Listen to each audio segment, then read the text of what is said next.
Oke, Salam. Ini kita sudah masuk ke seri kelima ya dari Injil. Kemarin sudah ada beberapa sifat-sifat Tuhan yang sudah kita bahas. Dan kemarin sudah saya bilang bahwa dosa kita itu melawan semua sifat-sifat Tuhan. Jadi semua sifat-sifat Tuhan itu sebenarnya jadi masalah buat kita manusia yang berdosa. Ya, kalau Tuhan itu disebut baik, kenapa dia disebut baik? Karena dia membenci kejahatan. Sedangkan kita manusia dikatakan Roma 3 ayat 23, semua orang telah berbuat dosa. Semua orang itu jahat. Jadi kalau Allah itu baik, dia disebut baik karena dia membenci kejahatan. Artinya bisa dikatakan dia membenci manusia karena manusia jahat. Makanya di Mazmur 7 dikatakan Allah murka setiap hari. Ada yang bilang, oh yang Tuhan benci itu dosanya, bukan manusianya. Ya, ada yang bilang gitu. Tapi kalau kita lihat di Mazmur 5 ya. Mazmur 5 ayat 5, sebab engkau bukanlah Allah yang berkenan kepada kefasikan, orang jahat takkan menumpang padamu. Pembual tidak akan tahan di depan matamu, engkau membenci semua orang yang melakukan kejahatan. Mazmur 5 ayat 7. Engkau membenci semua orang yang melakukan kejahatan. Jadi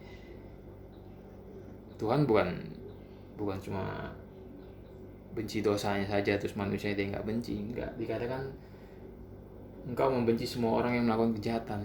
Jadi yang Tuhan masukin ke neraka itu bukan cuma dosanya tok, sama manusia juga dimasukin ke neraka kalau kita nggak bertobat ya. Jadi semua dosa kita melawan semua sifat-sifat Tuhan. Jadi saya kadang-kadang saya bingung kalau ada orang Kristen bisa berkata Tuhan itu baik dengan cengenges-cengengesnya. Dia bisa ngomong Tuhan itu baik, oh Tuhan itu adil, lihat aja ya Tuhan itu adil, gini-gini. Dia dengan gembiranya dia bisa ngomong seperti itu. Tapi saya rasa mereka itu nggak paham gitu ya. Kemarin kita bahas di Roma 3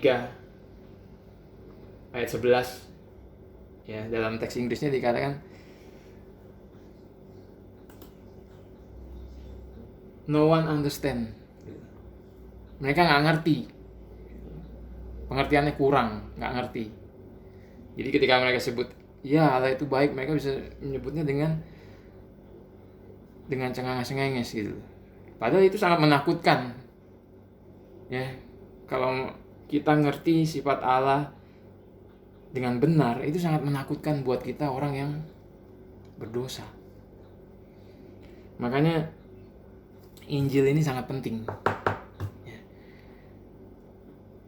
Dalam konteks lahir baru ya, lahir baru mengawali segalanya.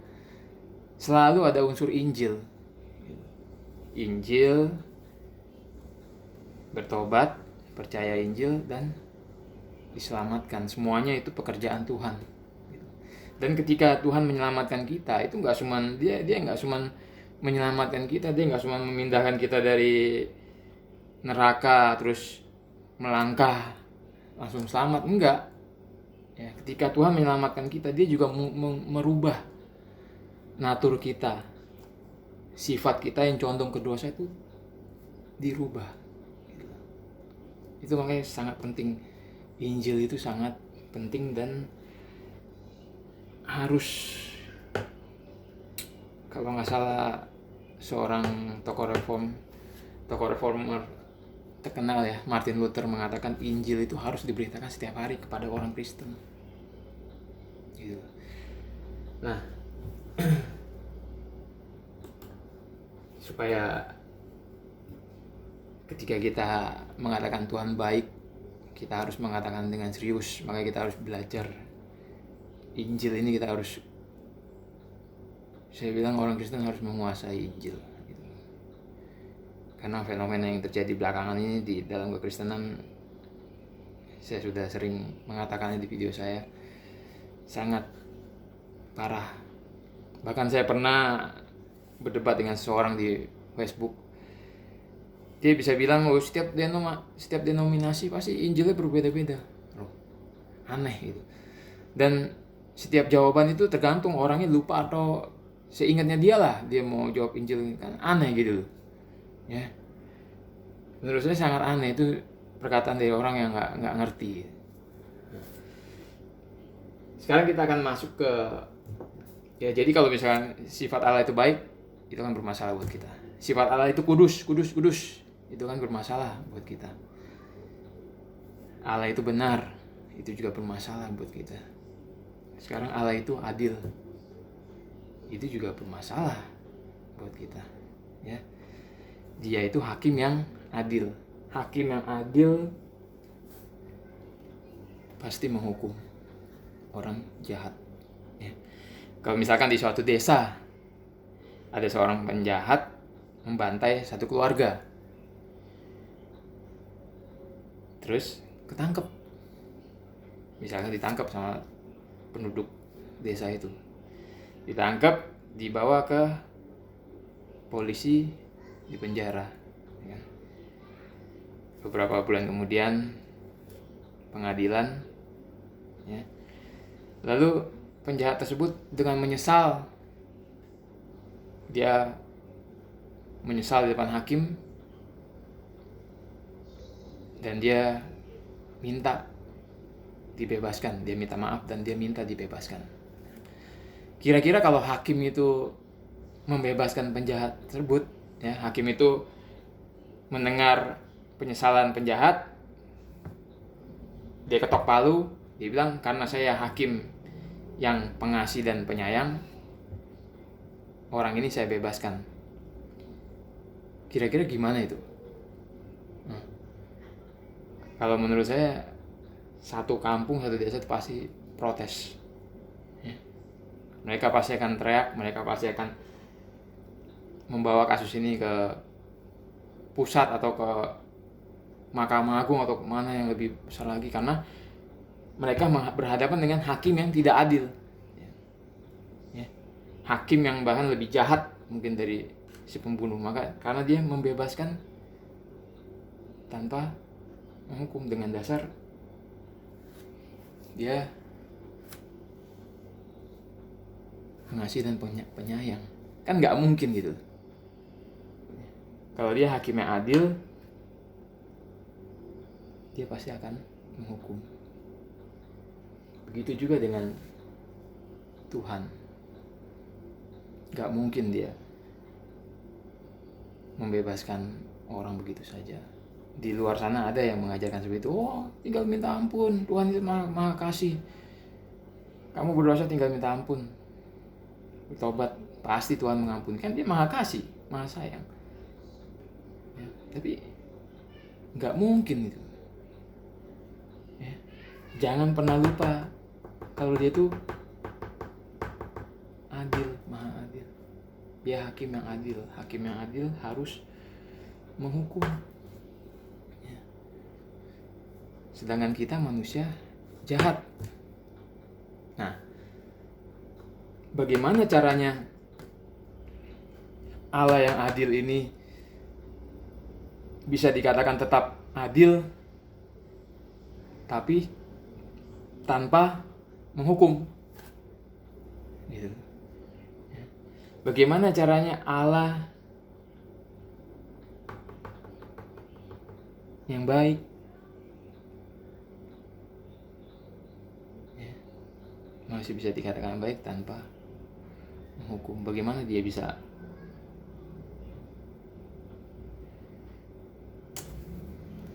bertentangan dengan semua sifatnya? Allah nggak mungkin menyangkal dirinya sendiri. Ya betul, dia kasih, tapi dia nggak mungkin menyangkal keadilannya. Gitu. Ya, dia Allah yang sempurna. Makanya harus ada yang mendamaikan. Dia Allah yang adil, dia juga kasih. Dia harus berbuat sesuatu untuk kasihnya, supaya kasihnya tidak berbenturan dengan keadilannya. Bukannya sifat kasih ini lebih tinggi dari kedudukan Allah, bukan. Tapi karena dia memang nggak bisa menyangkal sifatnya sendiri gitu. Ya. Jadi harus ada yang memuaskan keadilan Tuhan. Ya. Kalau manusia itu harus dihukum, artinya kalau manusia mau dibebaskan, harus ada yang mengambil hukuman tersebut. Harus ada yang menjadi pengganti, penebus. Ya. Oke, di Roma 3 ayat 24, ya, yang kita tahu ini adalah obatnya. Roma 3 ayat 24 dikatakan oleh kasih karunia telah dibenarkan dengan cuma-cuma karena penebusan dalam Kristus Yesus. Ayat 25, Kristus Yesus telah ditentukan Allah menjadi jalan pendamaian karena iman dalam darahnya. Hal ini dibuatnya untuk menunjukkan keadilannya, karena ia telah membiarkan dosa-dosa yang telah terjadi dahulu pada masa kesabarannya. Jadi ayat 24 di sini ada kata penebusan, ayat 25 di sini ada kata pendamaian. Ayat 25 ini jantungnya dari Injil. Jantung dari Alkitab tuh ayat 25, inti. Bahwa Kristus Yesus telah ditentukan Allah menjadi jalan pendamaian karena iman. Jadi ada penebusan, ada pendamaian. Dan hal ini dibuatnya untuk menunjukkan keadilannya. Jadi dia harus tetap adil. Ya. Karena ia telah membiarkan dosa-dosa yang telah terjadi dahulu pada masa kesabarannya. Jadi harus ada yang mengganti kita. Harus ada yang menebus kita dari hukuman dosa. Menebus itu artinya membayar seorang tawanan. Ketika tawan itu dibayar, sandera itu dibayar dengan tebusan, dia akan bebas. Karena itu Bapa mengutus satu-satunya anak yang dia kasih untuk mengambil tempat kita di dalam hukuman. Dia mengambil semua cawan murka yang seharusnya ditimpakan pada kita. Seharusnya kita yang dihukum, kita yang disalib, kita yang dihina, kita yang dipermalukan nanti di pengadilan Kristus. Tapi dia ambil semuanya. Dia selamatkan kita dengan ketaatannya, dengan kematiannya, dan dengan kebangkitannya. Yesus lakukan semua itu bagi kita. Ya, kita nggak ada sumbangsi apa-apa orang Kristen itu. Ya, berkali-kali saya bilang nggak usah sombong lah. Mendoakan orang sakit sembuh, nggak usah sombong, nggak usah. Nyebut-nyebut nama, menyanjung seorang, nggak perlu lah. Itu semua pekerjaan Tuhan. Ya. Dalam penebusan pun dikatakan oleh kasih karunia telah dibenarkan dengan cuma-cuma. Ya, dalam teks Inggrisnya cuma-cuma ini memakai kata dorean. Dorean itu bisa diartikan nggak ada alasan. Anda boleh cek di teks Yunaninya. Teks Yunani bukan teks Inggris, maksudnya teks Yunani memakai kata dorean. Itu bisa diartikan tidak ada alasan. Jadi oleh kasih karunia telah dibenarkan dengan tidak ada alasan. Jadi nggak ada alasan Tuhan untuk menebus kita. Kita nggak ada sumbangsi apa-apa. Kita ini orang dosa, hanya dosa yang kita sumbang ke Tuhan. Tapi dia tetap menyelamatkan kita. Ya. Kalau Anda mengerti kasih karunia, Itu akan menjauhkan kita dari kesombongan. Karena satu-satunya hal yang membuat kita boleh bermegah dalam kekristenan itu hanya karena Yesaya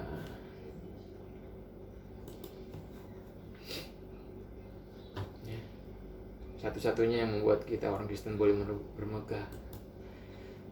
Kita hanya boleh bermegah ketika kita mengenal Tuhan. Ya, ayat berapa itu?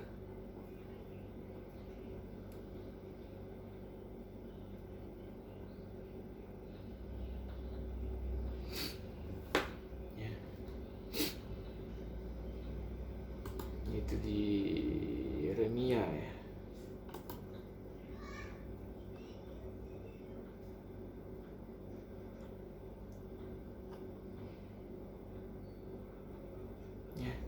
Tetapi siapa? Beginilah firman Tuhan, Yeremia 9 ayat 23. Janganlah orang bijaksana bermegah karena kebijaksanaannya, hati-hati. Jangan sok bijaksana, nanti kamu sombong. Janganlah orang kuat bermegah karena kekuatannya, dan janganlah orang kaya bermegah karena kekayaannya. Bijaksana, kuat, kaya itu semua bikin sombong, hati-hati. Siapa yang mau bermegah, baiklah bermegah karena yang berikut, bahwa ia memahami dan mengenal aku, bahwa akulah Tuhan yang menunjukkan kasih setia, keadilan, kebenaran. Sungguh semuanya itu kusukai. Demikianlah firman Tuhan. Satu-satunya yang kita diizinkan boleh bermegah di Kristen karena kita mengenal Tuhan. Ya. Karena dialah Tuhan yang menunjukkan kasih setia, keadilan, kebenaran. Ini hanya kita bisa kenal di dalam Injil. Ini semua sifat Tuhan, kasih, keadilan, kebenaran, hanya melalui Injil. Kok sekarang jarang gitu Injil diberitakan di Kristenan? Itu jarang. Jadi harus ada yang mengambil hukuman itu. Yesus telah mengambil hukuman itu bagi kita. Dia tebus kita, dia redam murka Bapaknya, dia ubah murka Bapa menjadi damai. Ya. Gak ada cara lain. Kalau kita mau dianggap benar, ya kita mau diselamatkan, ya hanya Yesus satu-satunya jalan keselamatan. Sebetulnya ada satu jalan lagi. Jadi sana di neraka. Kita bayar sendiri hukuman kita di neraka yang kekal.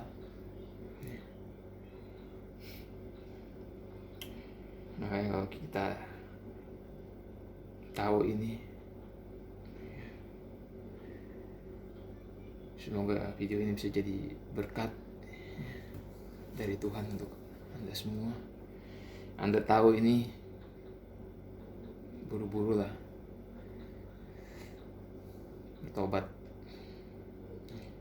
bertobat dan percaya Injil. Nanti setelah Injil, mungkin beberapa seri lagi kita akan masuk ke dalam bertobat. Markus 1 ayat 14 dan 15 ya. Jadi hanya Yesus satu-satunya jalan keselamatan kita. Dia harus memuaskan keadilan Bapaknya, menjadi orang hukuman. Dia yang tidak berdosa dijadikan berdosa, supaya kita dibenarkan di hadapan Tuhan. Murka Allah didamaikan. Sampai di kayu salib, dia melihat pada manusia, dia melihat pada kita. Dia berkata, sudah selesai. Sudah selesai. Dia menyelesaikan semuanya bagi kita, orang-orang hukuman. Saya bukan anti kita tahu Tuhan mengasihi kita. Saya bukan nanti kita memang harus bersuka cita karena ini semua. Kita, kalau Anda sudah mengerti semua Injil, pertobatan, lahir baru, nanti baru kita akan ngomongin kasih Tuhan. Di situ baru kita akan bersuka cita. Di situ baru kita boleh cengengis dengan, karena kita mengenal Tuhan. Jangan sampai kita ketawa cengengis tapi kita nggak ngerti gitu.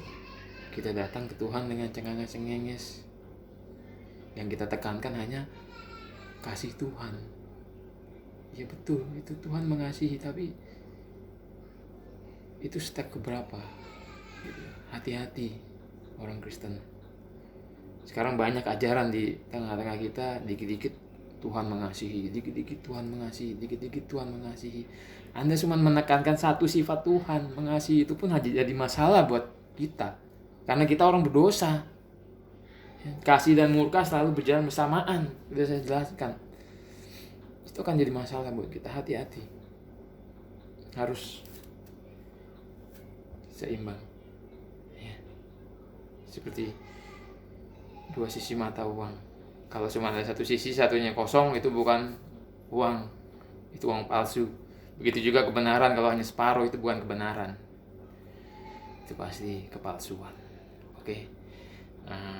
Besok kita akan bahas tentang kebangkitan. Sampai jumpa besok.